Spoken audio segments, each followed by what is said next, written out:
नाज़रीन, हर वक़्त थकावट का एहसास होना, हर वक़्त थकावट महसूस करना और बहुत ज़्यादा जिस्म में दर्द रहना, और वो लोग जो कि हर वक़्त थके-थके रहते हैं, घर का काम भी ना भी करें, जब भी उनको थकावट महसूस होती है, और जो काम करते हैं उनको तो थकावट महसूस होती ही है।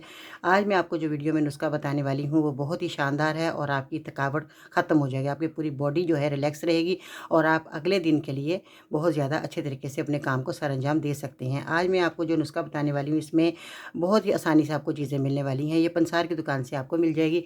और मैं आपको सबसे पहले दरख्वास्त करती हूँ कि मेरे चैनल को सब्सक्राइब लाज़मी करें और फेसबुक अकाउंट पे विज़िट करें। अगर आप टिकटॉक पे वॉच कर रहे हैं तो टिकटॉक पे मेरा अकाउंट फॉलो करें बाजी परवीन के नाम से। चलिए जी, नुस्खे की तरफ आते हैं। अब आपने किन-किन चीज़ों का इस्तेमाल किस तरह करना है।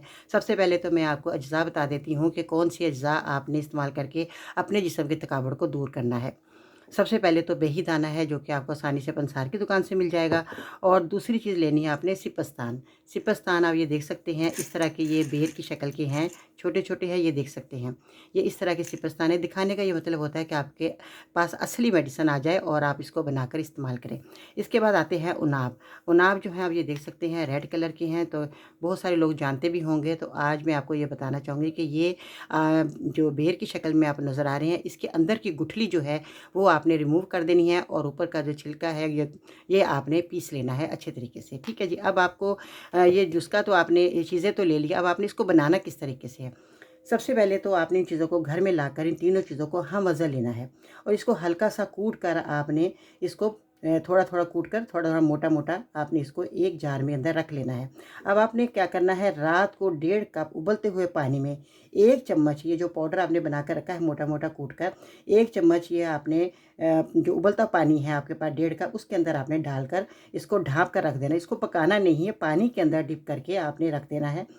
इस सुबह को आपने क्या करना है, अच्छी तरह इसको मल लेना है, हाथों की मदद से इसको मल लें। ये पानी आपने पी लेना है छान कर। ठीक है जी, निहार मुँह सुबह पीना है आपने पानी।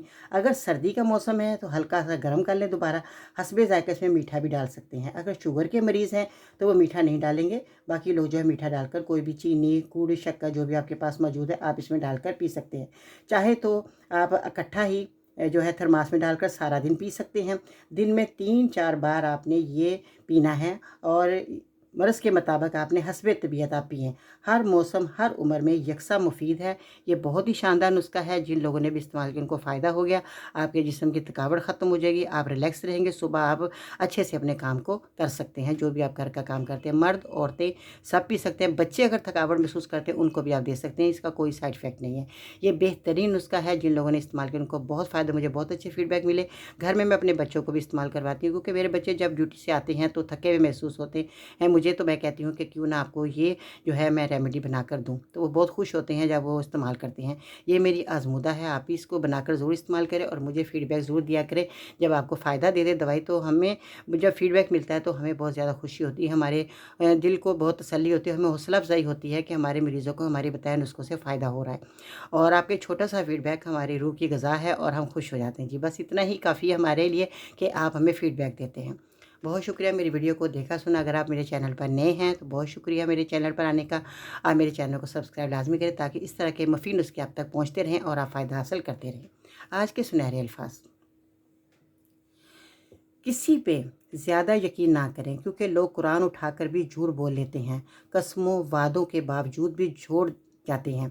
अपनी खुशियाँ और गम अपने तक महदूद रखें क्योंकि लोग खुशियों को नज़र लगा देते हैं और दुखों में मज़ीद दुख देते हैं। मुखलिस रहें लेकिन किसी से कोई भी तवक्को ना रखें क्योंकि आपकी मुखलिसी आपके मुँह पर मार दी जाती है। तो इसके साथ ही बाजी को इजाज़त दीजिएगा। इंशाअल्लाह ताला फिर मिलते हैं नई रेमेडी के साथ। अपना अपने घर वालों का ख्याल रखिएगा। अल्लाह ने के बाद।